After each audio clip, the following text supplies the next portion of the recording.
그런데 검찰은 입장문까지 내며 술과 음식 반입이 없었다고 발표한 바 있습니다.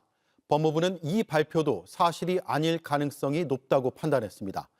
의혹의 당사자인 박상용 검사는 법무부가 이화영 전 지사의 주장을 답습한다고 주장했습니다. 계속해서 조혜영 기자입니다. 이른바 이화영 술자리 의혹은 지난해 4월 4일 이화영 전 경기도 평화부지사가 조사실 앞 창고에서 술을 마시며 설득을 당했다고 주장하며 시작됐습니다. 그 뒤 이 전 부지사 측은 2023년 6월 30일, 6월 28일, 7월 3일과 5일 등을 음주 일자로 지목해왔고 술을 마신 장소에 대해서는 창고가 아니라 영상 녹화실이라고 주장해왔습니다. 당시 수원지검은 이 전 부지사가 지목한 날의 출정 기록 등을 제시하며 검찰 청사에 술이 반입된 적이 없어 음주는 물리적으로 불가능하고 쌍방울 관계자가 음식조차 반입한 사실이 일체 없다고 해명했습니다. 조사 참여 변호사와 교도관 38명 등 여러 관계자들을 조사했다고도 밝혔습니다. 하지만 최근 재조사에 나선 법무부는 오늘 당시 수원지검에서 조사하고 발표한 내용이 사실에 부합하지 않는 정황이 있다고 밝혔습니다.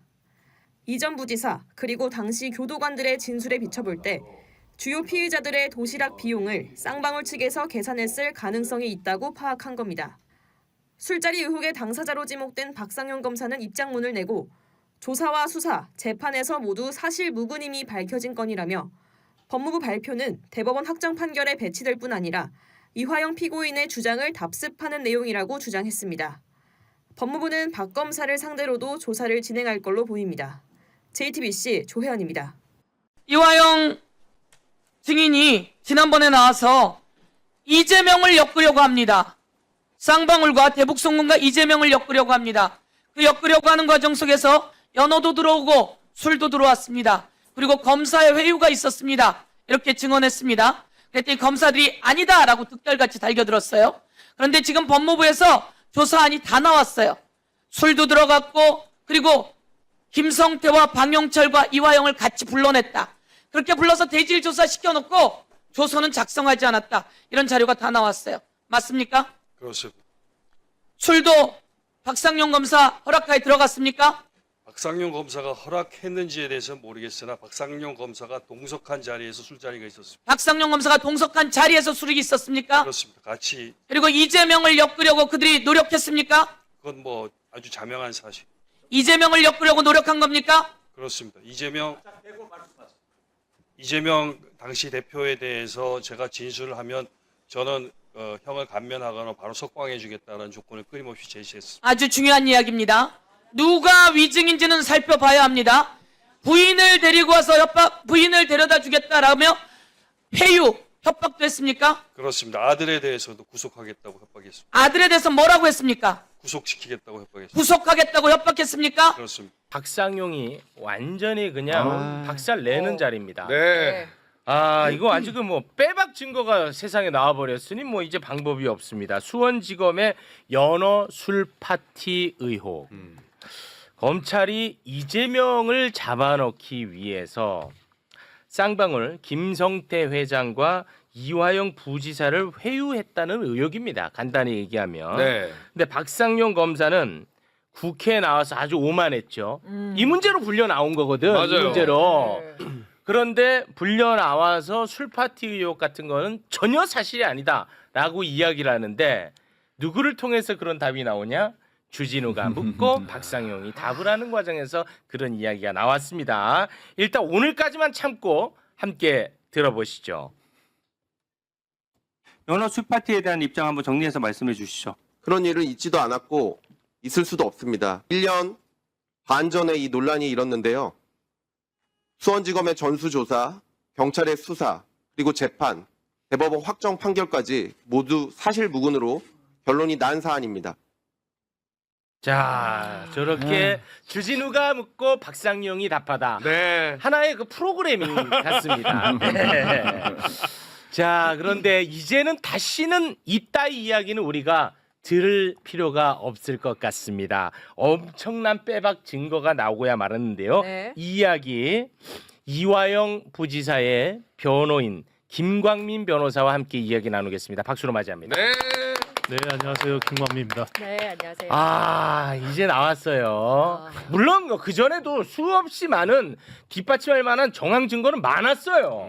하지만 이번에는 그냥 빼박 증거 나왔다는 거야. 빼박 증거. 네. 자, 어떤 빼박 증거를 법무부가 확보했는지 설명 부탁드립니다. 자, 법무부에서 이 연어 술 파티 회유 의혹 정황이 있었다고 특정한 날이 23년 5월 17일인데요. 네. 이날 오전 수원구치소에 수감되어 있는 김성태가 쌍방울 직원이랑 접견하면서 나눈 대화의 녹취록을 확인을 한 겁니다. 녹취록을 확보했습니다. 네. 자, 녹취록의 일부 함께 봅니다. 김성태가 직원에게 야, 페트병에다가 술 담아서 준비해라. 그리고 변호사 통해 가지고 검사한테 말하면 돼. 와. 술 나오고요. 검사 나옵니다. 그렇죠. 술 나오고 검사 나옵니다. 자, 김광민 변호사님, 오늘을 기점으로 완전히 숨통을 조여놔야 돼요. 그냥 끊어놔야 돼, 진짜. 예, 이쯤 되면 사실은 박성용 검사는 피의자 전환해서 구속영장 청구해야 청구해야 됩니다. 생각을 하고요. 그날 이제 김성태가 이제 오후에 출정합니다. 김성태 오후, 방영철 오후 출정인데 오전에는 수원구치소에서 이제 쌍방울 관계자들 접견을 하고요. 그날 쌍방울 관계자들이 접견 가서 오전에 수원구치소 앞에 커피숍에서 결제한 카드 내역까지 다 있습니다. 네, 그리고 이렇게 했다라는 거예요. 이제 그 한겨레 보도에는 일부만 나왔는데 네. 제가 이제 알고 있는 바에 의하면 네. 저 당시가 이제 그 김성태 그러니까 박상영 검사가 김성태를 통해서 이화영에 대한 압박을 거의 뭐 피크로 올릴 때였습니다. 네. 이제 자백해라, 허위 네. 자백해라라고 하는 거고 그런데도 불구하고 이화영 부지사가 이제 협조를 안 하니까 전날 이제 그 접견에서 일반인 면회에서 쌍방울 이제 관계자한테 한 얘기가 내가 오늘 이화영이랑 끝장을 본다. 오늘 끝장을 볼 거고 그래. 소주라도 한 잔 마시면서 설득해야 되니까 이따 올 때 술 챙겨와라. 와, 직원한테. 물처럼 보이게 해서 챙겨오고 미친놈들이지. 이미 검사랑 합의가 됐다. 이렇게 얘기했다라는 거예요. 네. 그러니까 여기서 저는 이제 사실은 박상용은 이제 그 국회까지 나와서 이제 그런 일 없었다라고 우기긴 했지만 네. 저는 뭐 지금까지 나왔던 증거만으로 해도 이미 술파는 다 입증이 됐다라고 생각을 했고. 네, 저도 그렇게 생각합니다. 네, 근데 이 녹취를 통해서 사실 확인할 수 있는 한 가지 중요한 사안은 뭐냐면 5월 17일 날 술판이 우발적으로 발생한 사건이 아니다. 사전에 기획됐다라는 거라고 그게 중요하다고 봐요. 그러니까 네. 이미 검사랑 협의를 했다. 술을 갖고 와라 하니까 5월 17일 날 술을 먹으려고 준비를 했던 거고 이 사안이 수원지검하고까지 협의가 됐고 네. 그리고 사실은 이날 수원지검이 회를 주문한 내역까지 나왔잖아요. 네. 예, 그 뭐 한 차량 한 10분 정도 거리되는 횟집에서 주문하고 결제한 내역까지 나왔으니까 이거는 그 사전에 술을 마시면서 이화영을 설득해서 이재명을 구속시키겠다라는 네. 1년의 기획이 수원지검과 쌍방울 간에 상당히 긴밀하게 협의가 됐었고 네. 지금까지 박상영 검사가 그토록 부인을 했었던 술파는 그 김성태 또는 쌍방울 직원들에 의한 우발적인 사건이 아니라 기획된 사건이었다. 네. 이게 중요한 내용이라고 생각합니다. 그렇습니다. 이거는 사실 엄청나게 큰 사건이야. 네. 이거는 차기 가장 유력한 대선 주자를 무고하게 잡아가지고 제거하려고 했는데 거기에 검찰이 동원된 겁니다. 이게 어마어마한 사건입니다. 이거는. 증거를 적극적으로 만들어냈다라는 거잖아요. 네. 구속된 피의자를 통해서. 그리고 저도 뭐 계속 말씀드리지만 그 구속된 피의자가 하루 이틀 있었던 것도 아니고 1년 넘게 독방에서 생활을 하고 있었던 상황이었고 김성태라고 하는 자는 뭐 출신이야 뭐 범죄와 관련되어 있다고 할지라도 어쨌든 회사를 운영하고 있는 사람이었는데 그 회사를 공중분해시켜가면서 그러니까 중견기업 하나를 완전히 날려가면서 몇 사람을 구속시켜놓고 그 와중에 도대체 김성태가 뭔데 내가 오늘은 끝장을 봐야겠다라는 말을 주변에 할 정도로 그러니까 김성태를 그러니까. 완전히 이제 검찰 편에 섰다는 거 아니에요. 그렇습니다. 이거는 그러니까 공권력 살인인 거예요, 사실. 네, 이거 심각한 사건이야. 그러고 나서 조금 전에 바치 국회 나와가지고 저렇게 당당하게 당당해, 억울해. 경찰 수사하고 검찰 수사하고 대법원 확정 판결까지 났다라는 위증을 저렇게 네. 낯빛 하나 안 벗고 살 수 있다는 거. 아. 저 대한민국 검찰이 지난 어떻게 검찰이 수사를 해갖고 재판했는지를 단적으로 보여주는 거예요. 박상균이라는 사람이 뭐 검찰 내에서 그냥 뭐 찌질한 인물이었나요? 대표적인 사건들을 계속 이끌어왔던 특수의 간판 중에 하나였잖아요. 네. 이거는 너무 심각하다. 연어술 파티 하면은 바로 또 떠오르는 사건이 있잖아요. 한명숙 사건. 네. 그래서 재소자들 불러서 한은상 씨 거기서 초밥 파티 했어요. 술 먹고 초밥 파티하고 핸드폰 가지고 가족들이랑 통화하게 해주고 그러면서 한명숙 전 총리에 대해서 그 모해 위증을 네. 하도록 집체 훈련을 시켰죠. 그 사람이 이번에 쿠팡 문지석 검사 눈물 흘리게 했던 어미준. 그 쿠팡 그 어미준이. 무혐의 처리하라고 했던 어미준 네. 그 집체 교육의 집행 책임자였어요. 지금도 네. 어미진도 똑같아요. 거기에 대해서 전혀 사실이 아니다라고 지금도 억지 부리고 있어요. 똑같은 태도로 국회 나서도 그랬었고. 네. 참 잘하는 짓들이 다 와, 이거는 완전 이제 급변하는 거 아닌가요? 이거? 급변할 수밖에 없고요. 뭐 또 관련돼서 뭐 정황도 나온 것 중에는 네. 5월 10일경인 것 같은데요. 5월 5월 10일경 같은데 그러니까 저때 박상용 검사가 했던 일 중에 하나가 쌍방울 임직원들을 무차별적으로 검사실에 불러서 김성태랑 같이 모의를 하게 만들었던 건데, 그러니까 그 목적 중에 하나는 이거예요. 이화영 부지사가 이제 소위 말해서 항복 선언을 안 하니까 네. 이화영에 대한 피의 사실을 늘려야 되잖아요. 음. 이것도 걸고 이것도 걸어서 너 이제 깜빡이 못 나온다 이렇게까지 만들어야 되는데 그 중에 하나가 네. 모 경찰의 그 승진 청탁을 김성태한테 받고 수천만 원 뇌물을 받았다라는 내용도 있고 현재 그거는 기소돼가지고 재판 중입니다. 근데 아, 이화영 부지사가 김성태로부터 경찰 인사를 청탁받았다는 거예요? 네 아, 그것도 기소돼 있어요? 기소돼 있습니다. 그래서 1심 재판 중인데 아, 그래요? 이 부분의 증언을 만들기 위해서 5월 10일경 쌍방울 직원 7명이 수원지검에 들어가는 정황이 있습니다. 쌍방울 직원이 예, 직원들. 아. 네, 그러니까 김성태 혼자 압박을 하고 뭐 혼자 진술로 하면 이화영에 대한 압박이 안 되니까 네.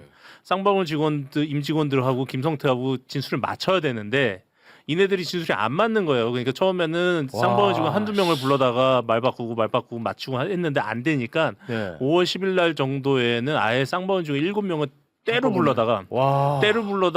야 이화영한테 이렇게 해서 돈 주고 어떻게 하고 어떤 청탁을 했고 넌 옆에서 들었고 뭐 이런 내용 맞추기 위해서 7명을 불러다가 와. 그 안에서 진술 세미나를 했다라는 정황도 유력하게 나와 있습니다. 아니 그러니까 회유만 있었던 게 아니고 협박이 있었던 거네. 아예 협박을 했고요. 그리고 그 당시에 이화영 부지사의 정신 상태는 거의 피폐해져가지고 아, 당시 그럴 수밖에 없죠. 상황도 기억하지 못할 정도의 막 이런 상황까지 만들어 놓은 거예요. 사람을 아예 바보로 만들어 놨고 와. 그러다 보니까 이 사건 초기에 술파티 얘기하면 날짜 진술이나 당시 상황 진술이나 이런 데서 이 약간씩 오류가 발생했는데 초반에 그걸 가지고 엄청나게 공격을 했죠. 근데 지금 와. 알고 보니 그 당시에 이 제정신을 가지고 이때 상황을 다 기억하고 있으면 그게 이상할 정도의 상황을 만들어 왔었던 거예요. 야, 5월 10일은 별건으로 이화영을 잡아놓으려고 인사청탁건으로 입맞춤을 하려는 정황이 있었다는 거야. 그리고 나서 5월 17일에 야 빨리 이재명만 불면 끝나. 야 한잔해. 그러면 너라도 솔직히 한잔하지 않겠어? 나 같으면 한잔할 것 같아. 그런 상황이라면 왜냐하면 난 영원히 갇혀 있을 것 같은 두려움이 있잖아요. 구속 피해자들에게 저런 식으로 했던 게 최근에 대장동 재판도 남욱 변호사도 입장 바꾼 게 다 있잖아요. 바꿨어요. 검사 다 20명이 바꿨어. 돌아가면서 들어와가지고 물어보는데 누가 들어와서 물어봤는지도 모르겠고 와. 자꾸 옆에서 그랬다 하니까 나중에는 그랬던 것 같습니다 이렇게 되더라는 거 아니에요. 그랬더니 나중에 이제 얘기 잘 풀고 난 뒤부터는 과일도 먹으라고 주고 그 자리에서 똑같아요. 야 이거 심각하다. 그렇게 되고 또 어제인 것 같은데요. 어젠가 오늘 아침인가 같은데 설주환 변호사가 뭐 유튜버에 나와서 재밌는 얘기했더라고요. 뭐예요? 어떤 얘기했냐면 6월 9일 날 설주환이 뭐 사퇴 압박을 받았다 이렇게 주장했잖아요. 아, 네. 예. 그 어쨌든 6월 9일 조사 이후에 설주환이 그 조사 입회를 안 들어옵니다. 네. 안 들어오고 나니까 박상용 검사는 국회에 나와서 설주환 변호사가 안 들어오니까 이화영이 안달이 났다. 변호사가 없어서 안달이 났다라고 주장하는데 이건 기본적으로 말이 안 돼요. 왜냐하면 피의자는 변호인이 섭외가 안 되면 그거 핑계로 해서 조사 거부하면 되거든요. 네. 그러니까 이화영은 조사 안 받으면 되는 거예요. 그 당시 실제로 안달 난 거는 이화영이 아니라 박상용이었습니다. 그러니까 이화영한테 빨리 이제 이재명 꼬린시킬 수 있는 진술을 받아야 되는데 변호사가 없어져 버리니까. 그래서 설주환이 어떤 얘기를 했냐면 6월 13일 또는 14일 정도에 박상용이 전화 왔다는 거예요. 전화 와가지고 너 왜 안 들어오냐? 오냐 좀 들어와라. 오히려 예, 박상현이 전화 와가지고 어. 입회를 요구를 했고 그때 그 전화기로 옆에 있던 이화영을 바꿔줬답니다. 바꿔줘서 통화를 했고 그 녹취를 설주한 얘기는 난 지금도 갖고 있다. 근데 그 녹취 내용인즉 이화영이 나는 이재명에 대해서 진술하지 않았어.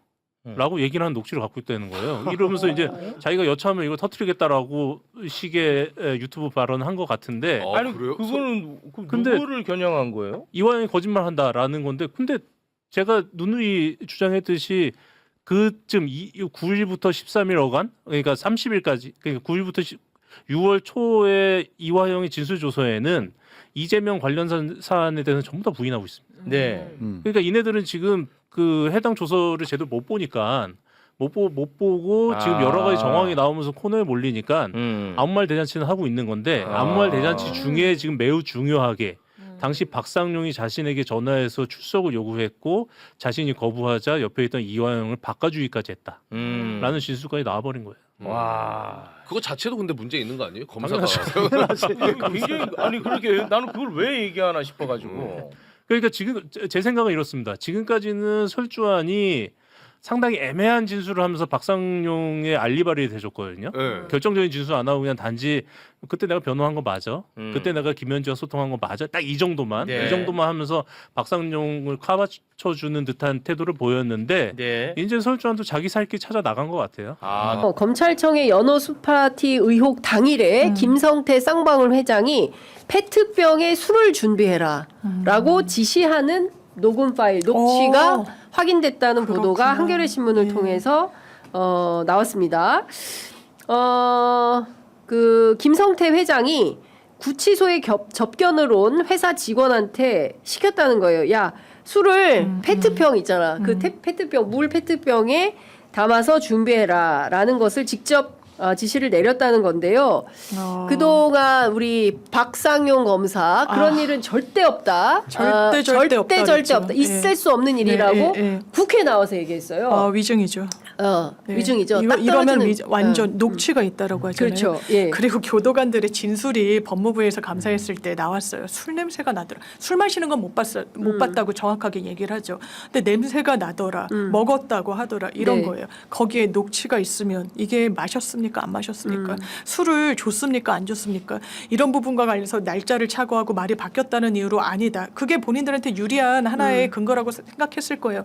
그런데 본질은 계속해서 제가 느끼는 거는 뭔가의 회유 그리고 이 수감돼 있는 사람들은 진짜 너무너무 위축이 돼요. 뭐 이 김성태 회장은 수감 그 경력도 과거에도 있었다고 하니까 뭐 얼마나 다른지 모르겠습니다만 이화영 전 부지사는 좀 다른 결이 있는 거고. 네. 그러니까 회유하고 이러면 검찰이 내 말을 좀 들어주려나 보다. 그럼 내가 지금 처한 상황이 이게 아닌가 네. 보다. 내 살 길을 찾는 거는 뭔가 검찰이 원하는 방향으로 하는 것보다 이 어떤 정황을 만들어낸 거예요. 그런 분위기와 이런 몰아가기가 왜냐면 압박도 있지만 당근도 있는 거거든요. 채찍도 있지만 당근을 줬을 때 또 변화하는 그런 게 본인들로서는 노하우로 얘기할 수 있을지 모르겠죠.